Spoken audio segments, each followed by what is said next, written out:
Preview.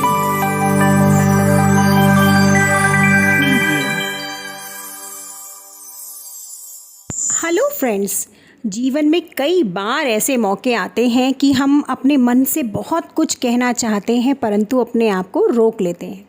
जी हाँ, सही है अपने आप को रोक लेना एक ऐसे समय पर जब हमारी बात सुनने के लिए कोई तैयार ना हो। आज इसी विषय पर सुनते हैं एक कहानी। किसी जंगल में एक गधा और एक चीता रहते थे। एक दिन गधे और चीते में एक विषय को लेकर बहस हो गई। गधे ने आसपास फैली हुई घास को देखकर कहा, देखो कितनी सुंदर नीली घास है। चीता चौंका और कहा, नीली? नहीं नहीं, घास तो हरी होती है। गधे ने कहा, अरे तुमसे किसने कहा, घास तो नीली होती है। अब बातों ही बातों में इतनी बहस बढ़ गई कि उन्हें किसी तीसरे के हस्तक्षेप की आवश्यकता पड़ी और वो शेर के पास गए। शेर चट्टान पर बैठा हुआ अपने पूरे शोभा के साथ विराजमान था। तब गधे ने पूछा, महाराज, योर हाइनेस, ये घास नीली होती है ना? शेर ने कहा, हाँ हाँ, घास नीली होती है। यह सुनकर चीता चौंक गया। अब गधे ने कहा, देखिए श्रीमान, योर हाइनेस, मैं इस चीते को बार बार समझाने की कोशिश कर रहा हूँ कि घास नीली होती है, घास नीली होती है, पर यह बात मानने को तैयार ही नहीं है।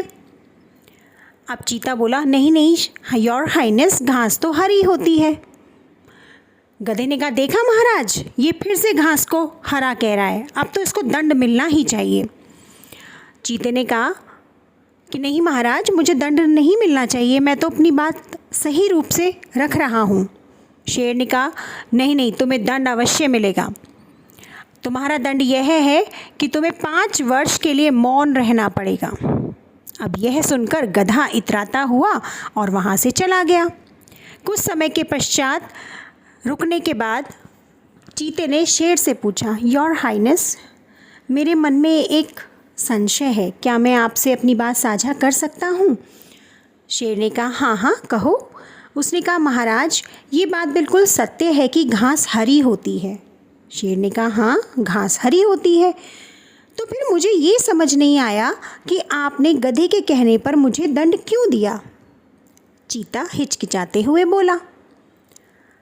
अब शेर मुस्कुराया और उसने कहा, तुम्हें दंड इसलिए नहीं मिला कि गधा घास को नीला कह रहा था, बल्कि तुम्हें दंड इस बात पर मिला कि तुमने सही व्यक्ति के सामने सही समय पर अपनी बात नहीं रखी, अपनी बुद्धि का प्रयोग नहीं किया। हमें यह ध्यान रखना चाहिए कि अगर कोई हमारे आसपास ऐसा प्राणी है जो हमारी बात को स्वीकार नहीं करना चाहता अथवा बिना किसी कारण के अपने अहम, अपने अभिमान, ईर्ष्या, द्वेष इत्यादि विकारों से घिरा हुआ है, तो ऐसे व्यक्ति के समक्ष अपनी बात को साबित करने के लिए अपनी ऊर्जा को व्यर्थ ना किया जाए। अतः तुम्हें यह ध्यान रखना चाहिए था, तुम्हें दंड इसी कारण मिला है। अब चीते की समझ में बात आ गई। दोस्तों, ऐसे ही हम सब भी करते हैं, अपनी ऊर्जा व्यर्थ करते हैं। ऐसे नकारात्मक व्यक्तियों से बचें। इस संदर्भ में मार्क ट्वेन की कही हुई पंक्तियाँ मुझे स्मरित हो आती हैं, जिसमें उन्होंने कहा है, never argue with the stupid people because first of all they will drag you down to their level and then beat you with experiences. So beware friends, never argue, keep silence, have a gentle smile on your face and move forward. That's all for the day. Thank you.